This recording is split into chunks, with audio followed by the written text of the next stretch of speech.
Hi guys, in this video I'm going to show you how you can build your own weather station and get that presented on like a tablet in this case, but you can just as well be on your phone or on your in a standard browser on your PC. And in previous videos I've shown how you can build these sensors on your own or adopt existing ones. So this is the Davis and Rainwise, two different American brands for measuring wind and rain, and adopted them. So I use my sensors radio to get that transmitted into and reported into the house. So I'm just using the hardware here, and then there's also a couple of sensors that I'm built more from scratch. And you can see, if you go to my GitHub account here, you can see how you can build these, like build instructions and also videos on how to get this going. So the focus for this video is the presentation view here and what's really behind this. So I'm going to explain that a bit. And if you look to the right here, it's the actual project here is it's two instances or two types of instances. One that is MQTT listener, which is the first one here, and then it's the actual web server for that is doing the presentation here. So this is the basic setup, and I'm reusing already existing MQTT Mosquito instance and also my Domotics instance running in Docker also here, and also on my SQL server. This is something that you could just as well run and create just new instances together with the weather station. You can run it on a Raspberry Pi, or you can run it on an external server like I'm doing in my case here. So this is really running out on a personal server that I have out on the internet. So the MQTT data that is produced then locally in my home is pushed out over MQTT, and then again in my home I'm viewing the results of that from the web server over here.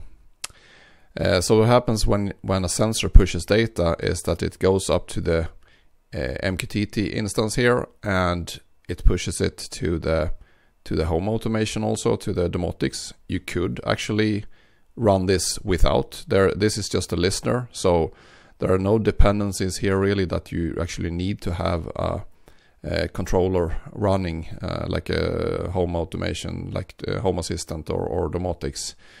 You could just listen on the events going here on the MQTT side. And in this listener I'm translating things like rain and temperature, etc., into a more readable format, which I store in my own personal database also, or a table here. And then it also republishes a topic here that there has been some kind of event like a rain or wind change, and that is then also pushed to this to the running instance here of the web server. And this is to get the best out of two worlds really. So you get instant notifications here on when you have a wind change, so that if you have the wind, you hear the wind blowing outside and you have a wind gust, you will actually see the result of that just a few seconds later on your web page without having to reload it. So it's a combination of fetching data from the database when you're reloading the page, but then also to get updates continuously via WebSockets that is then coming from this, using MQTT to republish this. And so we're actually listening on WebSockets MQTT events here also on the web server. So it's a tad, I wouldn't say complicated, but there's a reason for doing this. That is to have the responsiveness. I really want to have it, especially for wind. So I want to have that in more or less real time. So that is the reasoning behind that.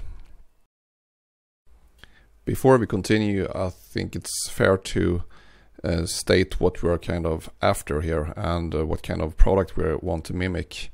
I think the Davis Instruments is a really good hardware, and as you saw in the just previously, I'm using the anemometer, the wind sensor from Davis, because doing your own anemometer, it's just going to be too hard to get that accurate. So I encourage you to use good products for things like wind and rain also.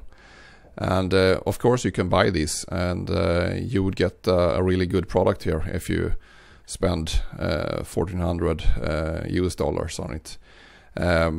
You will still not have full control over the display and what is shown here. I think that is key for me also, to have a nice and clear display of the data. And otherwise the characteristics is quite similar actually. They are updating results in more or less in real time also, which is really good, and that is what we're after here also. Nice and clear display and real-time updates of the weather data. So let's look at how this is done then. Now let's go over the structure of this project once more. And if we look at the actual the weather station project here on my GitHub, there's a picture of this the web GUI that we create here. This is just an example, and I mean, this is a bit hard coded in the way it looks, but feel free to change it as whatever you like, more like an idea to how to get started. Me personally, I have a number of these weather stations projects set up on at relatives, etc. And even if I've been using this for more or less 5 years, I still haven't changed this web GUI. So for some reason it seems to do the trick and show what people want to, or is mainly interested in. So I think this gives a quite nice and clean overview of the weather, both in the what the actual temperatures are right now, and the statistics on the last week, and then there's also a forecast that I think is really good. To my right here you can see the actual, this is the live data then. So sometimes you will see like the wind, for example, if it's now it's blowing at 2.3 meters per second, and it's a southwest wind. You can see it from the image over here that it's a wind coming from and now you saw it changed then to, so that it's actually blowing a bit less at the moment. And this is data from coming as fast as once every 5 seconds. So this is then continuously blowing with 1.0 meters per second here, and now it changed slightly to southwest instead. This is back to the project again, but you can see I'm gonna use this and point at what kind of data that we're configuring here. So there's some explanations here what I'm talking about here also about the setup, and in the way that you can set this up really. If we look more in detail, so if we I will show this in the MQTT app. So that is the first part of our this is the MQTT instance that is listening then on the incoming weather sensor details and translating it into an own format that pushes to the database, but also republishes new topics to the web server, so it can act and see things in you know, for live data here. And let's see, if we first take the MQTT app and go into it's a pretty simple Python program, the vs.py, and it's just listening on, it's using the PAHO MQTT client, and there are some code on to listen on topics, on messages incoming, and interpreting this my sensors data as wind direction or temperature, etc. And then it's just gonna republish it using a wind direction. So you're gonna get MQTT topics that are a bit more plain human readable rather than just numbers. That is the MySensors format. And then again, it's going to also upload this to the database. In the wind direction case, it's going to take the average over 15 minutes here. So it's not going to push that continuously because it's changing all the time. So it's taking it's actually the median value that is going to be used over time. And the same goes for the wind speed. It's going to be uploaded at maximum once every 30 seconds. So it's not too frequent for just filling entries in the database. Temperature and humidity and rain changes are being pushed instantly. And that goes also for the rain, of course. As soon as there's a tip, it's going to be updating here immediately. But that is the basic operation of this MQTT client. It's just listening and translating it to something more readable, store it in the database, and then also make it accessible to the web server. So if we switch over to, that's what it is in there. And besides, so that is running in its own Docker instance. And if we look at the web app, it's also really simple. It's an app.py that is rendering this web page. So it has the connection to the MySQL database to get out these kind of values that you see over here to the right. Doing translations on if you get the value in the direction and you get it out and then in the southwest, for example, or the southwest from degrees to this strings. So there's quite not so much in it, and it gets out these type of sensor values. And if we go a bit further into the template, so this is the app.py is rendering things on top of this template that is in here, and that's the weather.html file. So that is the actual web page that you see over here. And it's a pretty basic setup that also, so it's easy for you to change if you want to do additions, change colors or whatever. And then there are these blocks of specific tokens here for running this Python Flask web server. And you have the API calls to get the sensor values. So that is then going back to the app.py that we just looked at previously, and also replacing some key attributes in here. But yeah, have a look at it. It's not that complicated. And one key thing here is that, so now we have seen both that we have the instance for MQTT and we have the web server. And common for these is that it's going to be able to talk to the Mosquitto MQTT server and also to MySQL. And for that reason, there's a number of common properties, and I've chosen to put that in a specific configuration files. So in this case, I'm running two different instances of these projects. So the way you control this is that you create additional configuration directories here. So here I have for two different addresses where this is going to be located. So this is my own address, and there's a configuration JSON file. And if we open that one, it's going to be configuration of things like the node IE of the MySensors temperature sensor.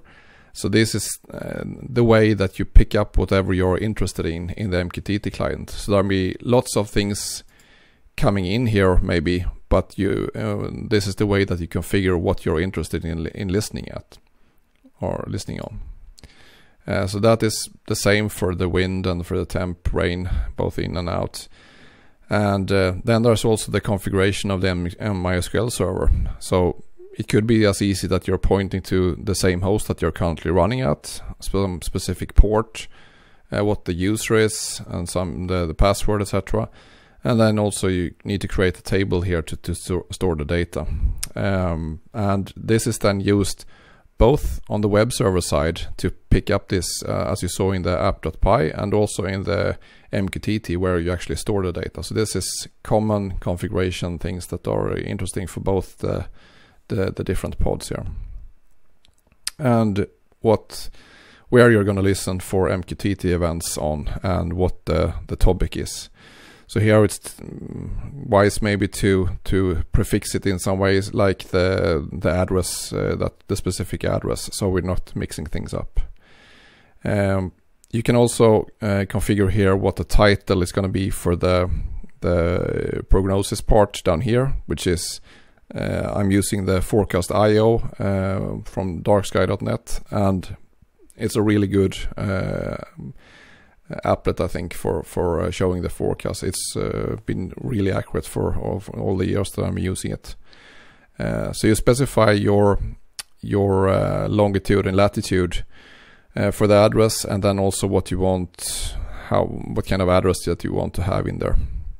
So that's basically it, what you need to configure. Of course, you can go in and hard code things, like here in the bottom the year is continuously updated, and I have my own name here, but change it if you want to. I mean, it's easy to do in the template.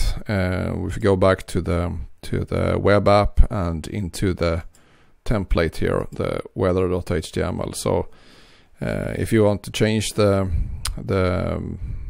let's see, the data footer that's coming down from the app.py. Sorry, that wasn't the intention. Here we are then pulling out things like the title and like the footer that is down here. But of course you can change this and just run it in the way that you want. But yeah, that's a basic overview of the project, and these two instances that we're talking about here, the MQTT and the web app, that is controlled via Docker Composer YAML file.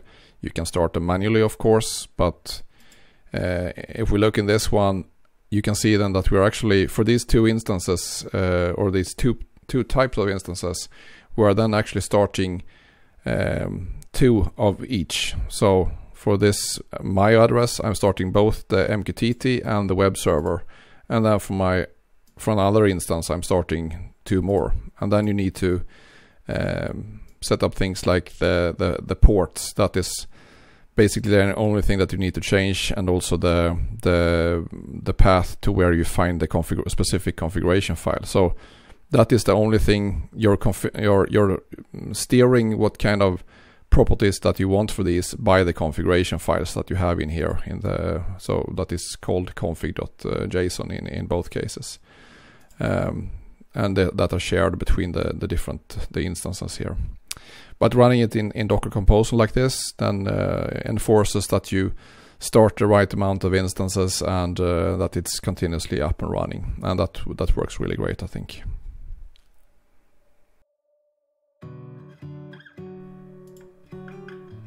So let's take a tour over the setup here. So here you can see the 2 different systems. One that has the anemometer on the top, and but personally I have the wind sensor mounted on the chimney here on my roof, and it's a Davis anemometer also. It's a slightly older model.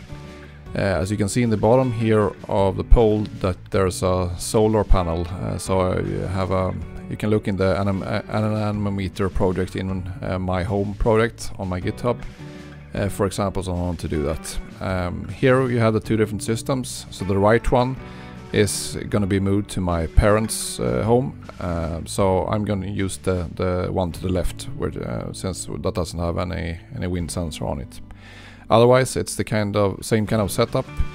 You can print for the rain-wise, you can print the pole mounting, and that's just a standard PLA or PETG printout, and the same goes for both the temperature sensor that is in white there. This is a Stevenson's screen that is then ventilating, so you can get the right temperatures even in direct sunlight. And in the top there you see the junction box there for which is the actual connecting all the sensors together and transmitting it into the MQTT gateway into my house. And the MQTT gateway can be placed on a wall or on a flat surface depending on which model you print, and it transforms the 433 MHz My Sensors network and sends it out to a MQTT server. So here we have the end result, and as you can see I'm displaying the weather station data on a 10-inch tablet. To the left you can see the indoor temperature sensor, and as I mentioned before, you can of course watch this web page from any browser or on your mobile, but this is the main focus, to have it presented on a tablet standing there 24/7. I use my own custom Android app that I made, but you can use something like the Fully Kiosk browser that will always also do the trick.